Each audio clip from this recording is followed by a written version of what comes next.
পৃথিবীতে কোনো পেশার কথা কোরআনে উল্লেখ নেই, শুধু ব্যবসার কথা বলা আছে। আশারে মুবাশশারা যারা জান্নাতের সুসংবাদ পেয়েছেন, যে 10 জন তার মধ্যে 9 জনই ব্যবসায়ী ছিলেন। আল্লাহ রাসূল নিজে ব্যবসায়ী ছিলেন, তার ওয়াইফ ব্যবসায়ী ছিলেন, তার 4 খলিফা ব্যবসায়ী ছিলেন। ব্যবসায়ী হওয়ার জন্য এত হীনমন্যতা ভোগেন কেন? হীনমন্যতা ভোগেন কেন? আপনার সবসময় মনে করেন টাকা লাগবে, ব্যবসার টাকা ছাড়া তো ব্যবসা হয় না। না, যারা বড় বড় ব্যবসায়ী হয়েছে তাদেরকে জিজ্ঞেস করে দেখেন তারা কত টাকা দিয়ে শুরু করেছে। তারা কত টাকা দিয়ে শুরু করতে জিজ্ঞেস করে দেখেন। পৃথিবীতে সবসময় টাকা লাগে না ভাই। পাঠাও, উবার, তাদের নিজস্ব কোন গাড়ি আছে? গাড়ি আছে, একটা গাড়ির মালিক তারা, কিন্তু লক্ষ লক্ষ গাড়ি। পৃথিবীর যে দেশে যাবেন উবার আপনার অ্যাক্টিভ। পৃথিবীর কোটি কোটি গাড়ি তারা ডিল করে কিসের মাধ্যমে? শুধুমাত্র একটা সফটওয়্যার কারণে। তার কি টাকা লাগছে? পাঠাও, ইলিয়াস, তারা যে এই করেছিল, তাদের নিজস্ব কোনো গাড়ি আছে? স্টুডেন্ট অবস্থায় তারা এই অ্যাপসটা তৈরি করেছিল। আমি কিছু আগে সিঙ্গাপুর গিয়েছি।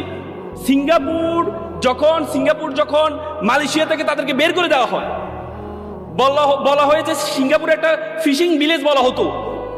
ফিশিং ভিলেজ মানে সেটাতে মাছ ধরার একটা গ্রাম।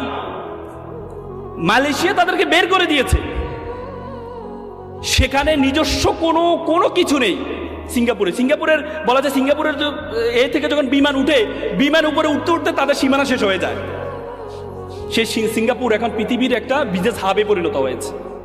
পৃথিবীর যত বড় বড় জাহাজ আছে, সব জাহাজ, যত বড় বড় বিমান আছে,